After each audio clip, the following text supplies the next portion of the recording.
Την πληρωμή 2.300.000 ευρώ για έργα στο τομέα ίδρυυσης. 2.300.000 ευρώ. Δεν είναι το αυτή κανενός. Είναι δυνατόν, υπάρχει δικαστική απόφαση. Είναι δυνατόν να μένουμε αμέτωχοι ο αρμόδιος υπουργός, την κυβέρνηση. Εκεί σας ήταν αυτοί. Κύριε Καμπουράκη, εντάξει, δεν είναι όλοι έτσι. Υπάρχουν και άνθρωποι οι οποίοι, αλλά αυτοί πρέπει να τους αποσταθεί. Δεν είναι όλοι έτσι. Δεν πάει άλλο. Ναι, λοιπόν, βλέπετε λοιπόν, υπάρχει πρόσκληση Διοικητικού Συμβουλίου. Είναι φοβερό. Πρόσκληση Διοικητικού Συμβουλίου με 14 θέματα. Και τα 14 θέματα είναι μηνύσεις εναντίον εργαζομένων και συνδικαλιστών. όλες αυτές είναι μηνύσεις. 14 θέματα, ναι. Το Διοικητικό Συμβούλιο συνεδρίασε.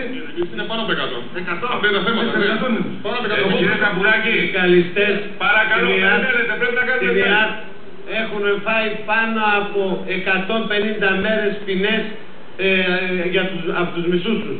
Κάθε φορά που κάνουν μια εκδήλωση, κάθε φορά που δίνουν μια τρέντιξη τύπου, πας και 15 μέρες εκτός υπηρεσίας. Ένα λεπτό, θα τα πούμε μετά, Δημήτρη. Παρακαλώ. Αυτά κάνουνε. Θα τα πούμε μετά, Δημήτρη. Αυτά κάνουνε. Δημήτρη, θα τα πούμε μετά. Μετά το διάλειμμα, κύριε Σπηλιόπουλε, θα σας ευχηθώ καλή επιτυχία.